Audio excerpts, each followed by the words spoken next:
Lucas capítulo 24, de 13 a 36. Os irmãos acharam? Amém. Diz assim: naquele mesmo dia, 2 deles estavam de caminho para uma aldeia chamada Emaús, distante de Jerusalém 60 estádios. Iam conversando a respeito de todas as coisas sucedidas. Aconteceu que, enquanto conversavam e discutiam, o próprio Jesus se aproximou e ia com eles. Os seus olhos, porém, estavam como que impedidos de o reconhecer. Então lhes perguntou Jesus: que é isso que vos preocupa? E de que ides tratando à medida que caminhais? E eles pararam, entristecidos. Um, porém, chamado Cleopas, respondeu dizendo: és o único, porventura, que, tendo estado em Jerusalém, ignoras as ocorrências destes últimos dias? Ele lhes perguntou: quais? E explicaram o que aconteceu a Jesus, o Nazareno, que era varão, profeta, poderoso em obras e palavras diante de Deus e de todo o povo, e como os principais sacerdotes e as nossas autoridades o entregaram para ser condenado à morte e o crucificaram. Ora, nós esperávamos que fosse ele quem havia de redimir a Israel. Mas depois de tudo isso, é já este o 3º dia desde que tais coisas sucederam. É verdade também que algumas mulheres das que conosco estavam nos surpreenderam, dizendo, tendo ido de madrugada ao túmulo e não achando o corpo de Jesus, voltaram dizendo terem tido uma visão de anjos, os quais afirmam que ele vive. De fato, alguns dos nossos foram ao sepulcro e verificaram a exatidão do que disseram as mulheres, mas não o viram. Então lhes disse Jesus: ó nécios e tardos de coração, para crer tudo o que os profetas disseram. Porventura, não convinha que o Cristo padecesse e entrasse na sua glória? E começando por Moisés, discorrendo por todos os profetas, expunha-lhes o que a seu respeito constava em todas as Escrituras. Quando se aproximavam da aldeia para onde iam, fez ele menção de passar adiante. Mas eles o constrangeram, dizendo: fica conosco, porque é tarde e o dia já declina. E entrou para ficar com eles. E aconteceu que, quando estavam à mesa, tomando ele o pão, abençoou-o, e tendo-o partido, lhes deu. Então se lhes abriram os olhos e o reconheceram, mas ele desapareceu da presença deles. E disseram um ao outro: porventura não nos ardia o coração quando ele pelo caminho nos falava, quando nos expunha as Escrituras? E no mesmo instante, levantando-se, voltaram para Jerusalém, onde acharam reunidos os 11, e outros com eles, os quais diziam: o Senhor ressuscitou e já apareceu a Simão. Então os 2 contaram o que lhes acontecera no caminho, e como fora por eles reconhecido no partir do pão. Falavam ainda essas coisas quando Jesus apareceu no meio deles e lhes disse: paz seja convosco. Essa é a palavra do Senhor. Meus amados irmãos, Jesus havia convidado algumas pessoas para segui-lo. E essas pessoas se tornaram amigas de Jesus, próximas de Jesus, principalmente os 12 discípulos. E a convivência diária com Jesus, no dia a dia, dioturnamente com Jesus, impactara tremendamente a vida desses seus discípulos, desses seus amigos. Em primeiro lugar, eles foram impactados com a palavra de Jesus. A palavra de Jesus tem força. A palavra de Jesus tem peso. A palavra de Jesus não é algo que sai voando por aí, mas ela vai e ela cumpre o fim pelo qual Jesus a falou. A palavra de Jesus entra e desinstala a vida de qualquer pessoa. Portanto, eu tenho certeza absoluta, porque isso que nós estamos lendo aqui hoje é palavra de Jesus, ela vai entrar, sem dúvida nenhuma, no seu coração, em lugares que você não imagina que ela vai. Porque a palavra de Jesus é poderosa. O impacto disso, o segundo impacto que eles tiveram foi com o poder de Jesus. Eles viram Jesus fazer coisas que eram extraordinárias. O poder de Jesus sobre a natureza, que falava com o mar para se acalmar, como um general fala para um recruta: acalma-te, mar. E o mar se acalmava. Que repreendia a tempestade, como um pai fala para o menino: fica quieto, menino. E a tempestade passava. O poder de Jesus para transformar água em vinho. O poder de Jesus para andar por sobre as águas. O poder de Jesus sobre a natureza. O poder de Jesus sobre as doenças. Cegos, coxos, enfermos, paralíticos, gente desafortunada, gente sem futuro, lunáticos, endemoniados, homens, mulheres, crianças, até sogra Jesus curou. Não existia doença nenhuma que ele não pudesse estar com ela aí na mão. Eles então foram impactados pelo poder de Jesus. O poder de Jesus sobre a morte. Eles viram Jesus ressuscitar a Lázaro, um morto de 4 dias que já cheirava mal. Então, esses homens que seguiam Jesus, esses amigos de Jesus, estavam totalmente impactados e surpresos com o poder de Jesus. E eles sabiam, e eles tinham certeza absoluta de quem Jesus era. De que Jesus era Deus. Vestido de pele, mas era Deus. Sustentado por ossos, mas era Deus. Irrigado por sangue, mas era Deus. Que tinha fome, que tinha sede, que tinha um coração batendo dentro daquele seu peito, mas que era Deus. Que aquele homem que andava com eles e que tinha apenas 30 anos, era 100% homem e 100% Deus. E eles tinham também a convicção de que o reino de Deus era chegado. E de que Jesus era o rei desse reino. E que Jesus era o amigo deles. Era aquele que os havia chamado para segui-los. Então, se a vida tem lados, nós estamos do lado certo. Se a vida tem lado, nós estamos do lado mais poderoso, mais protegido. Porque o rei do universo e o que faz todas essas coisas é o nosso amigo. Que nos chamou, que disse que nos ama. Então não tem erro. Nós estamos do lado certo, com a pessoa certa, e nós somos vencedores e vitoriosos por causa disso. E quando Jesus diz assim: vamos para Jerusalém, aí eles se animam. Porque Jerusalém, embora não fosse a capital, era o olho do furacão, era onde as coisas aconteciam. Era a capital do reino, era a cidade do reino. E Jesus diz: vamos para lá. E eles dizem: agora que nós vamos tomar Jerusalém de assalto. Nós vamos pregar o pé no traseiro do Pilatos, nós vamos fazer o impeachment dele, Jesus vai sentar no trono e a gente vai reinar com ele. E vai acontecer como Moisés. Moisés que tira o povo do Egito e arranca o povo das garras de Faraó e os levaram para uma outra terra. É isso que vai acontecer agora. Vamos para Jerusalém? É claro, vamos sim. E a chegada de Jesus em Jerusalém é apoteótica.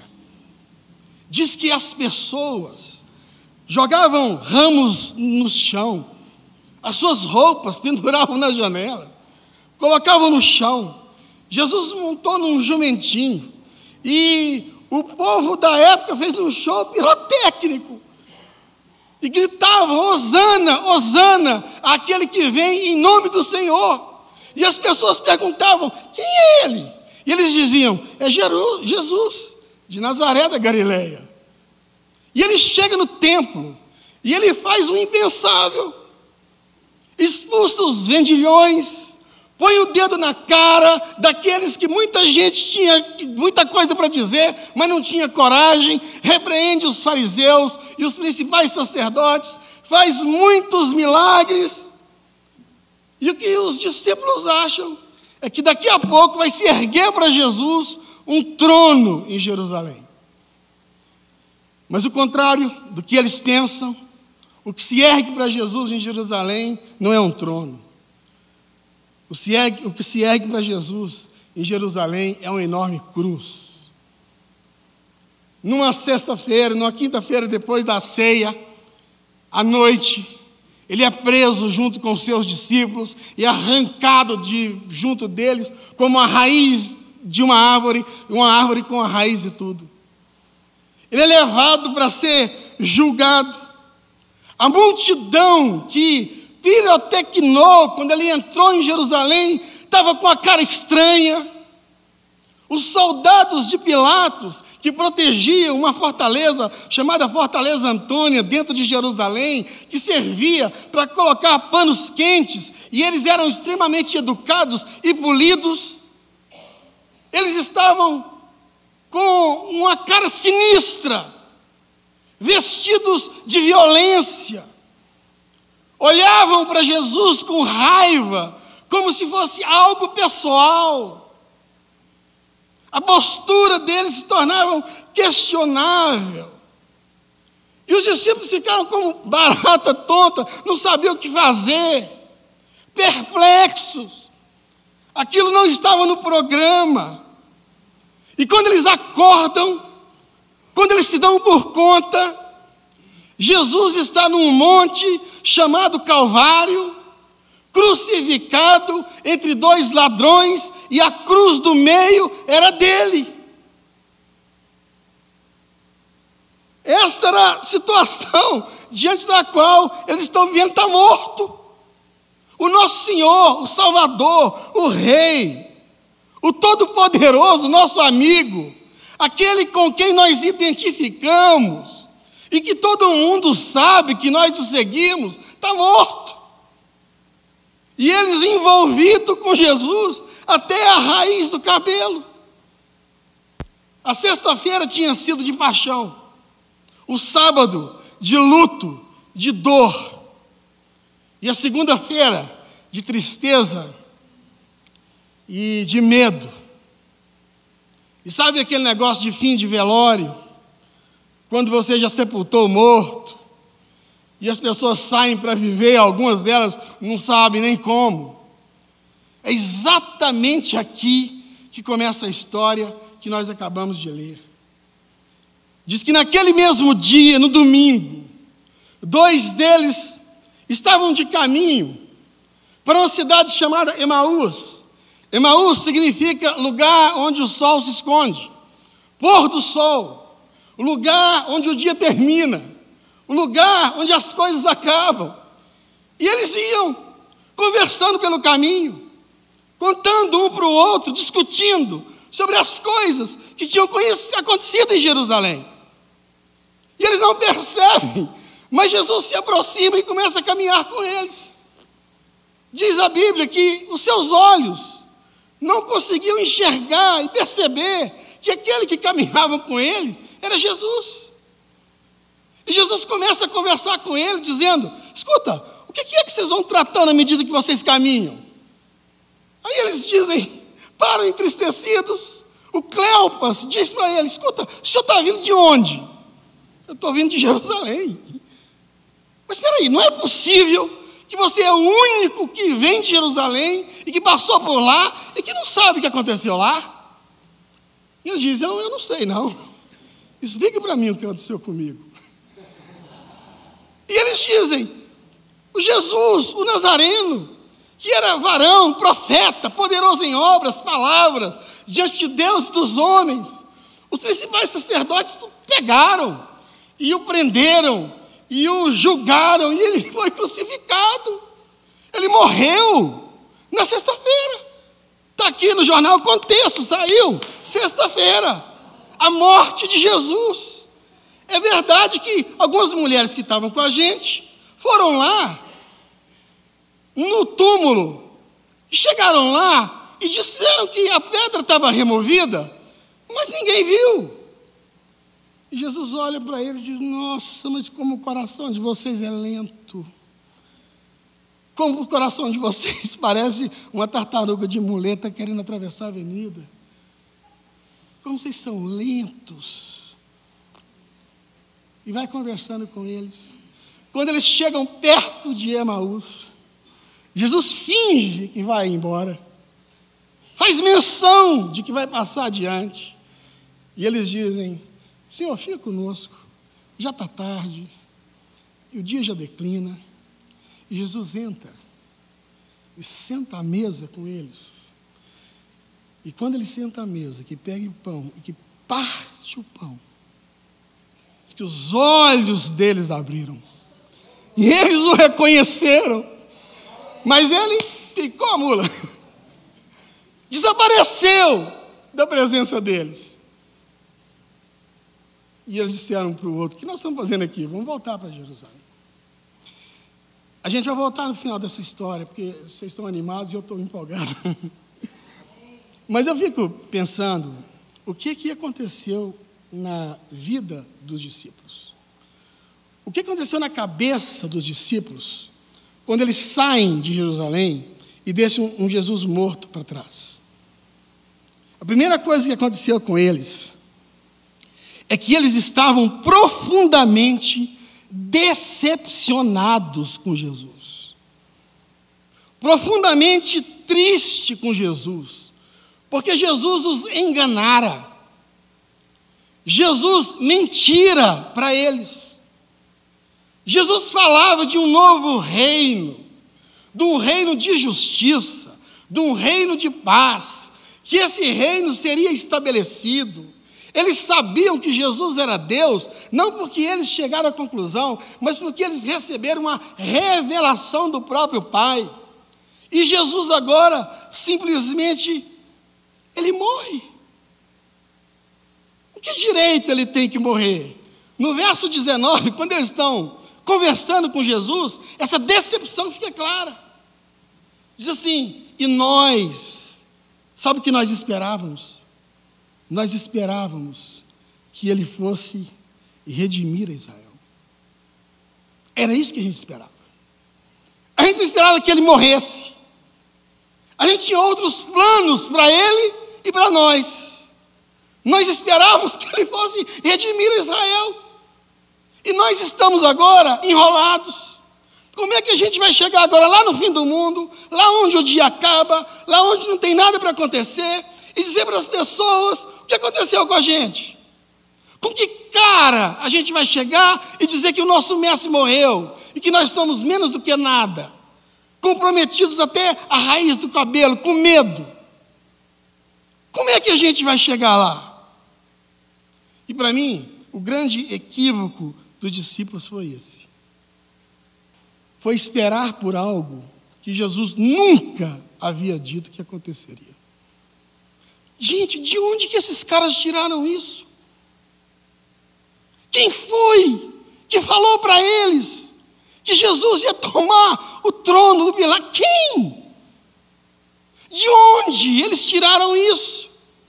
Aliás, quando você lê o Evangelho de João, Jesus fala para os discípulos mais de 10 vezes que ele vai morrer.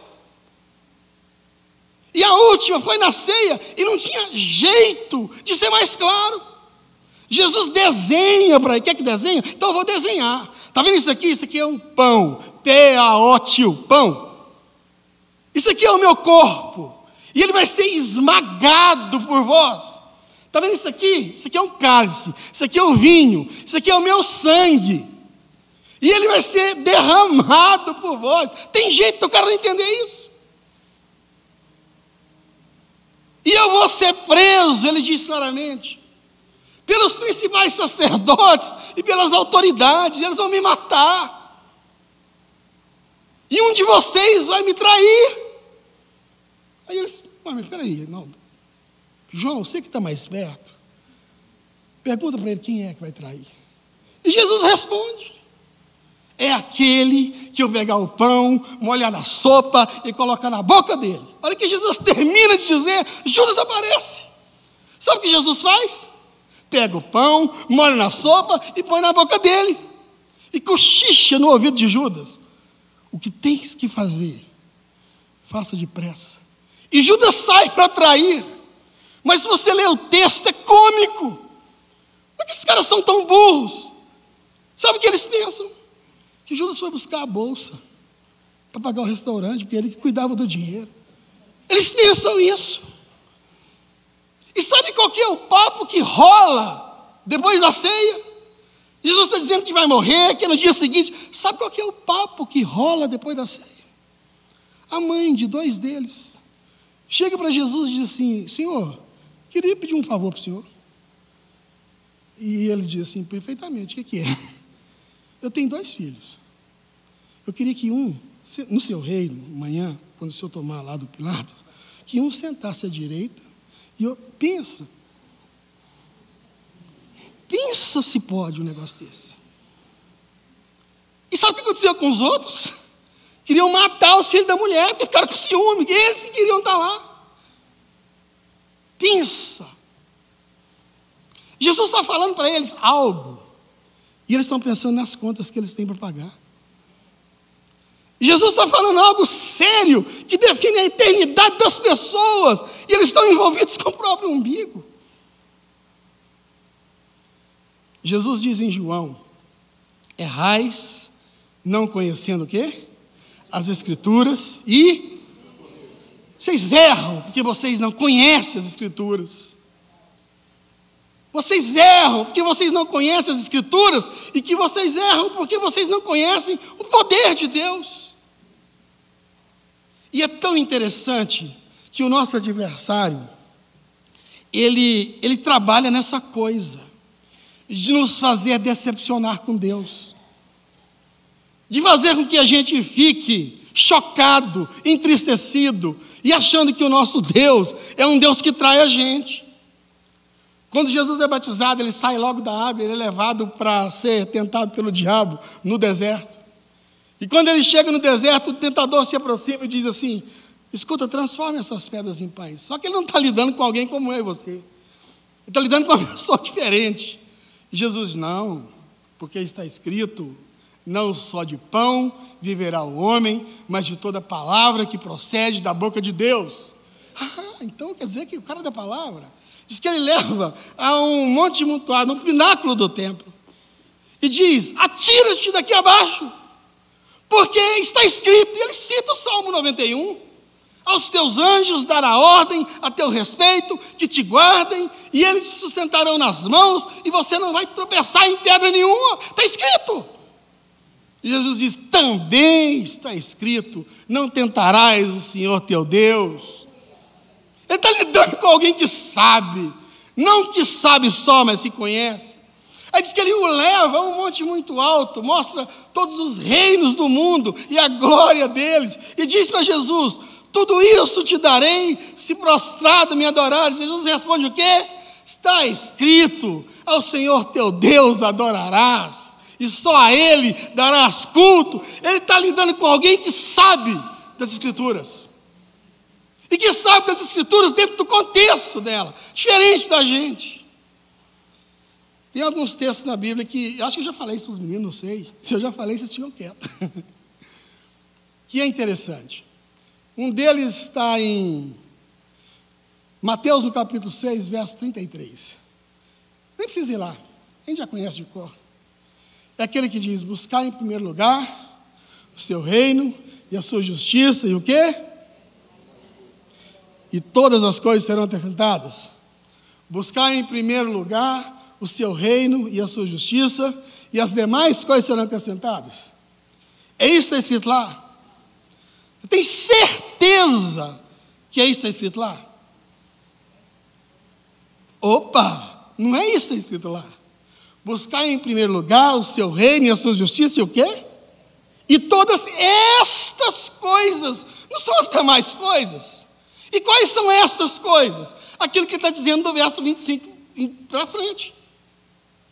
Não andeis ansiosos pela vossa vida, quanto aqui a vez de comer, nem pelo vosso corpo, quanto aqui a vez de beber. Não é a vida mais do que o alimento, e o corpo mais do que as vestes? E ele continua dizendo, portanto, não vos inquieteis, dizendo que comeremos, que beberemos, ou com que nos vestiremos, porque o vosso Pai Celeste sabe que necessitais de todas essas coisas. Buscai, pois, em primeiro lugar o seu reino e a sua justiça, e todas estas coisas serão acrescentadas. Mas a gente não, a gente põe na boca de Jesus algo que ele nunca disse. E aí eu busco o reino de Deus, e a sua justiça, e eu dou o dízimo, e o apartamento da Engecom eu não consigo comprar.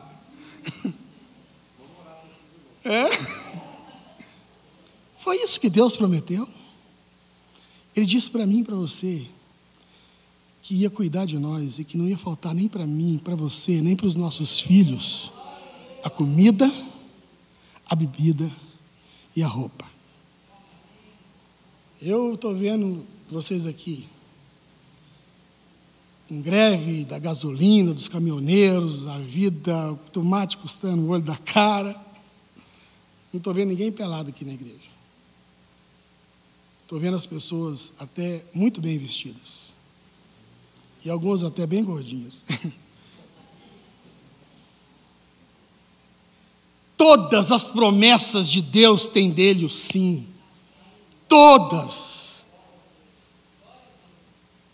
A gente põe na boca de Jesus o que ele não disse que fazia. Esse é o problema. E a gente encontra muita gente decepcionada com Deus, chateada com Deus, porque Deus não fez o que ele achou que Jesus disse que tinha feito. Tem um outro texto, eu quero passar rápido por isso, que a gente tem que dar depressa, que diz assim: aquele que crê em mim, do seu interior fluirão, não é isso? Aquele que crê em mim, do seu interior fluirão. É isso que está escrito lá? Você tem certeza que é isso que está escrito lá? A referência é João 7,38. Mas não é isso que está escrito lá. O que está escrito lá é o seguinte: aquele que crê em mim, como diz as Escrituras, do seu interior fluirão rios de água viva. Não faz diferença isso? Tem que crer como diz. Não é como a dona menina falou, não, que o seu Zezinho explicou. Não é como o presbítero da igreja central foi lá e pregou, não. Tem que olhar e acreditar como diz. Agora tem gente que crê em Deus e que não sabe das Escrituras. Crê em quê? Crê em quem? Tem que ficar decepcionado. E olha, você tem um aliado tremendo e eficiente para te deixar decepcionado com Deus. É aquele que vai dizer que Deus não faz o que cumpre, não cumpre o que fala. É aquele que vai te explicar, pegar a sua vida, colocar em quadrinhos, detalhar para você e dizer: está vendo? Ele não é quem você pensa que é, porque você acredita nele e ele não faz o que você acredita. Então a primeira coisa que aconteceu com os discípulos foi isso. Quem foi que falou isso para eles? Sabe o que Jesus faz? Diz que Jesus começa por Moisés e passa por todos os profetas, expondo para eles tudo aquilo que as Escrituras diziam a seu respeito.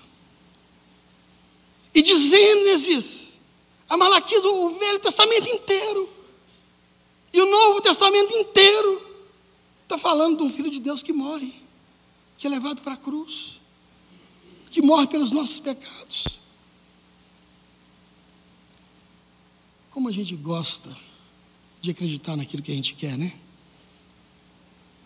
Mas a gente precisa acreditar em Deus, como diz as Escrituras. Em segundo lugar,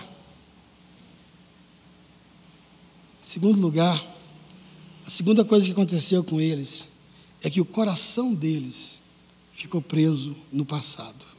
Passando uma propaganda na televisão que eu acho interessante. O camarada estava jogando basquete, é um negócio de TV pirata. Estava jogando basquete, ele joga a bola na cesta e o filme trava. O outro sai lá, vai na casa e destrava. Hein? Foi o que aconteceu com os discípulos. A mente deles ficou travada na sexta-feira. Travada no Calvário. A mente deles parou na cruz. E a última coisa que eles registraram foi a morte de Jesus. O coração deles foi pregado no passado com um prego enorme. E eles vêm discutindo. Eles nem se dão conta da notícia que as mulheres chegam trazendo. Eles ficaram congelados. E quando Jesus chega para eles, diz assim: o que aconteceu? Eles dizem: não é possível. O senhor não sabe da última? E Jesus: não, qual que é a última? A última é que eles mataram Jesus. A última. O jornal Contexto da sexta-feira. Jesus disse: isso, vocês piraram o cabeção? Hoje é domingo. 3 dias depois. Se o Contexto trouxe uma página, na sexta-feira que vem, a edição inteira vai falar sobre a ressurreição. Porque ele está vivo. Ele ressuscitou. As mulheres foram lá, voltaram dizendo que ele estava vivo. Aí você sabe o que aconteceram? Pedro e João foram, saíram correndo para o túmulo. João correu na frente, Pedro veio atrás. Pedro era mais gordinho, João corria mais rápido. João chega na boca do túmulo e trava, tem medo, não entra. Pedro vem atrás, atropela, passa por cima e entra. E quando ele chega, ele vê os lençóis. Ele diz: eu vi e eu criei. Depois ele chama João. João vai entrando meio com medo, mas diz também: eu entrei e eu vi e eu criei. Ele ressuscitou, está vivo. As mulheres foram lá, um anjo apareceu, e elas perguntaram para ele: onde é que vocês colocaram Jesus? Onde colocaram o meu Salvador? E o anjo disse: por que é que vocês procuram entre os mortos aquele que está vivo? Ele não está aqui, ressuscitou, como havia dito. Vocês não sabem disso, não? A nova é essa. Existe uma notícia nova. E a notícia nova é que Jesus está vivo. Ele ressuscitou. A tumba foi aberta. Ouviu-se um rugido de dentro para fora. E o leão está do lado de fora. Ele se ergueu e ele está vivo. E Jesus quer dizer com isso que a última notícia é sempre ele que dá. Não é o médico, não é o advogado, não é o economista, não é o presidente. É ele que dá a última palavra na vida de qualquer que seja, porque ele está vivo. Ele ressuscitou e ele está vivo. Quais são as últimas notícias que você tem em relação à sua vida? Eu quero dizer que ela é velha. Eu quero dizer que Jesus está vivo e que você pode ser vitorioso em nome dele. Você pode ser vitorioso em nome dele. Essa notícia que você tem da sua vida, se ela aconteceu há menos de 1 hora, ela é velha. Ela é antiga, porque Jesus está vivo. Ele pode imprimir uma velocidade e um ritmo novo e diferente na sua vida. Você pode acreditar nisso. Sem dúvida nenhuma. Agora, sabe o que acontece com esses discípulos quando Jesus fala isso para eles? A mesma coisa está acontecendo aqui que eu sei. Diz que o coração deles arde. Porventura, não nos ardia o coração quando ele pelo caminho nos falava. Quando as escrituras é pregada, o coração da gente arde. Diz que os olhos deles foram descortinados e eles começaram a ver aquilo que eles não estavam vendo. Eles desistiram de Emaús. Eles falaram: o quê? Nem desfizeram as malas. Quando os olhos deles foram descortinados, um falou para o outro: gente, é ele. Ele está vivo, nós somos dois idiotas, nós somos dois burros que estamos aqui, correndo, fugindo. E o nosso Senhor está lá, Ele falou que está vivo. Porventura não nos ardia no caminho, quando Ele falava com a gente, enquanto eu escutava, enquanto a palavra de Deus era pregada, o meu coração, o nosso coração não ardia uma coisa, não acontecia dentro dele. No mesmo instante, levantando-se, voltaram para Jerusalém. E quando eles chegam em Jerusalém, sabe o que acontece? Está um furdume danado na casa. Isso que eles estão dizendo, todo mundo. O Senhor ressuscitou, apareceu para o Simão. E as mulheres contando, e eles dizem, opa, nós também vimos. E eles dizem para aqueles que estão lá, o que aconteceram no caminho. E como eles foram reconhecê-lo no partir do pão. E quando eles estão lá conversando, diz que Jesus aparece no meio deles e faz o que ele sempre faz: paz seja convosco. Ele vem e traz paz. E porque ele está aqui hoje, é porque por isso que você está sentindo paz. É porque a palavra dele está sendo lida e estudada e aplicada pelo Espírito Santo de Deus, que o seu coração esquenta. E a vontade de acreditar novamente aparece. Por mais decepcionado que você esteja com Deus. E eu tenho andado em alguns lugares e tenho visto muita gente decepcionada com Deus. Até quando elas descobrem que acreditaram errado. Que acreditaram em coisas que Jesus nunca disse que ia fazer. Que se decepcionaram com Jesus. Mas que quando a palavra de Deus é pregada e quando o Espírito Santo toca no coração, sopra aquele finalzinho de brasa que tem, incendeia a alma e elas voltam crendo.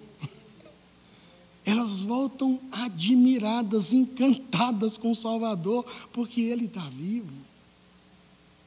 E operando, e fazendo as mesmas coisas que sempre fez.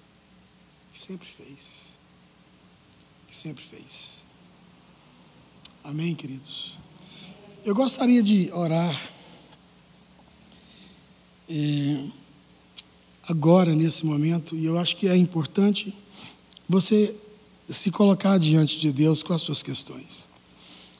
Será que a gente não está aí decepcionado porque a gente está esperando uma coisa que o nosso próprio coração criou? Esperando Deus. Às vezes a gente fica tão bom em teologia que a gente diz para Deus quando é que Ele tem que vir, que horas tem que chegar, quantas batidas tem que dar. Damos para Ele o mapa, a cor, a rota, especificamos tudo como se Ele fosse um Deus um tanto imbecil, que não entendesse como é ser Deus, com medo de que Ele se perca pelo caminho e que não nos acuda. E aí a nossa frustração aparece. No nosso grupo de estudo, toda quinta-feira, nós estamos estudando o Evangelho de João. Quinta-feira passada foi o capítulo 10. E nós paramos num texto que a gente não conseguiu ir para frente. Jesus falando. De tudo aquilo que o Pai me deu. Aquilo que o Pai me deu é maior do que tudo. E você sabe o que foi que o Pai deu a Ele? É isso mesmo. Nós. Isso, você, para Jesus, é maior do que tudo. Do que tudo. A glória dele não tem sentido para ele se eu e você não estivermos lá. Em João, no capítulo 17, quando ele ora, ele diz: Pai, o desejo do meu coração é que onde eu estou, estejam também aqueles que me deste, para que vejam a minha glória e compartilhem e que desfrutem com ela. Glória que eu estive contigo antes da fundação do mundo, você não tem ideia do tanto que Deus ama você. E você precisava de ter a convicção de que a sua história vai acabar bem. Ela vai acabar bem. Eu me lembro de uma história, e eu quero encerrar com isso, de um menino muito obediente, que gostava de ler antes de dormir. E ele estava lendo um livro muito interessante que falava de um príncipe, da história de um príncipe e de uma princesa. Que o príncipe saiu para caçar e que uns monstros horrorosos invadiram o palácio, pegaram a princesa e levaram para outro lugar, passando por precipícios, por pântanos, por lugares onde tinham animais ferozes, de 2, 3 cabeças, venenosos, matagais fechados. Levaram a princesa para uma torre enorme, que só tinha uma via de acesso, escadas, e a cada lance delas tinha um bicho mais horroroso do que o outro. Aí o rei, o príncipe, chega no palácio e não vê a princesa, e diz assim: eu vou buscá-la. E quando ele está envolvido com a leitura, a mãe bate na porta: menino, vai dormir.